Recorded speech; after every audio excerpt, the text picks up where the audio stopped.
everyone, welcome back to my coloring news channel. I am Marina. In today's video I want to show you a step-by-step tutorial and some tips and tricks for the wet on wet watercolor technique. And for this purpose I will use a coloring book by Aeppol Premium Edition and Szmal watercolors. The paper in this book is good quality.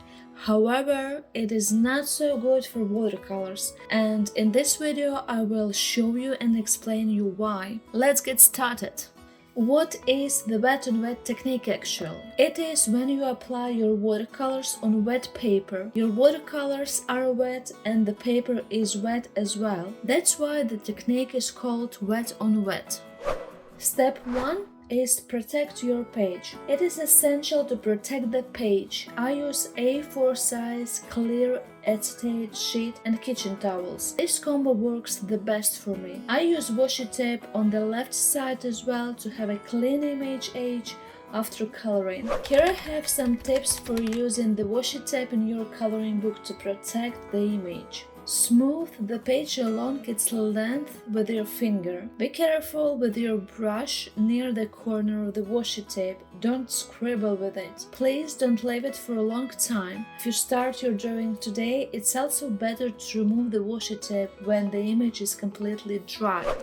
Step 2. Wet the page with clean water. Today we work with the wet on wet technique. That's why the first step is to apply clean water on the paper. Get the water on your brush and apply it for the whole of the paper. In my case, in one segment. I use size 6 brush. The paper should be glistening. And here is one tip. Avoid puddles of water because you can achieve a cauliflower effect, which isn't nice, and it will be challenging and in some cases even impossible to improve this cauliflower effect. Let's start applying the watercolors.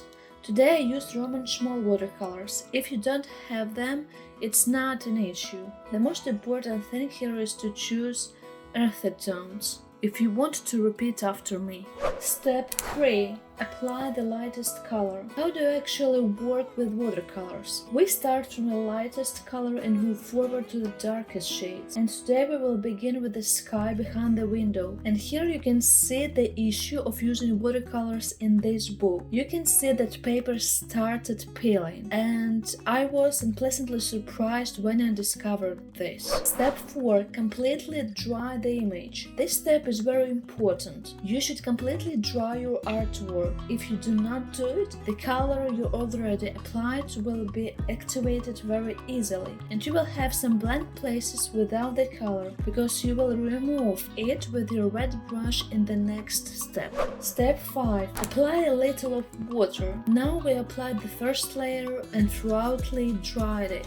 We should wet the page with water again in the next step because we used the wet on wet technique. Apply the water gently and don't scribble the paper. The paper should be glistening. Avoid puddles of water. Step 6. Add your colors. Keep your brush pointing in the direction of the leaves. And here you can use whatever colors you want. You can use more vibrant colors if you prefer them more, or something similar to mine. But there is only one rule. Start with the lightest color and build the darkest colors.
Step 7. Completely dry the page. Touch with the hand if the paper is not cold, it is completely dry.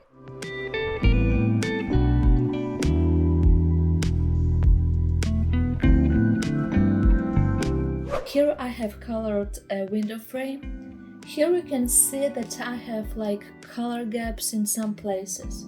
Let's fix them. And I want to add some details as well. To fix the harsh color lines, take your small filbert brush. It's kind of flat brush, but it's slightly rounded on the edges. Wet the brush, dry it a little bit, tape it on the kitchen towel. With gentle circular motion, you should activate the watercolors, but be very gentle and patient. Don't push on the brush to avoid paper peeling. Step 9. Apply your colors. I start with the lightest color to hide the gap and move forward to the darkest shade. When you are happy with the result, just stop applying the colors. By the way, if you want to see the full color along for this page, subscribe to my channel and turn on notification bell so you don't miss any new videos on my channel.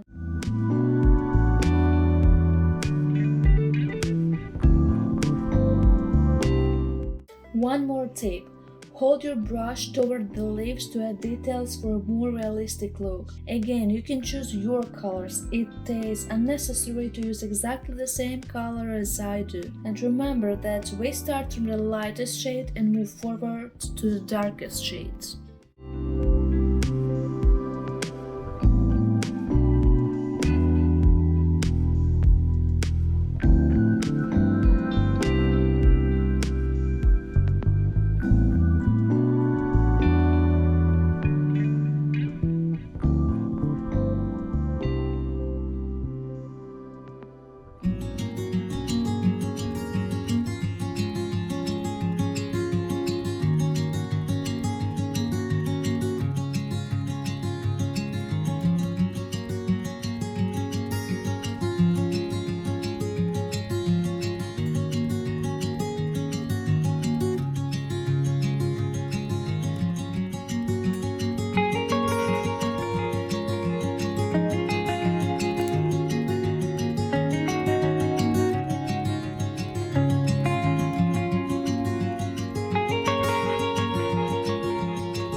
that's it for today's video. Today we have learned how to use the wet on wet watercolor technique. If you have any questions, just let me know in the comments. I will be happy to answer them. Thank you for watching. If you like this video, please subscribe to my channel and turn on the notification bell so you don't miss any new videos. And we can stay in touch with you. See you in the next video. Happy coloring, everyone!